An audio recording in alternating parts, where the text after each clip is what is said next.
Hello everyone, in front of me is Samsung Galaxy A35 and let me show you how to clear browsing data.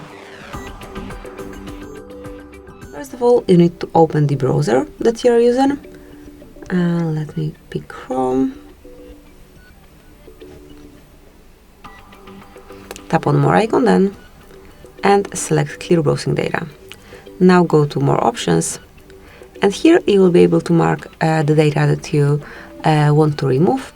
To perform a full cleanup, mark everything, then choose the time range and select all time.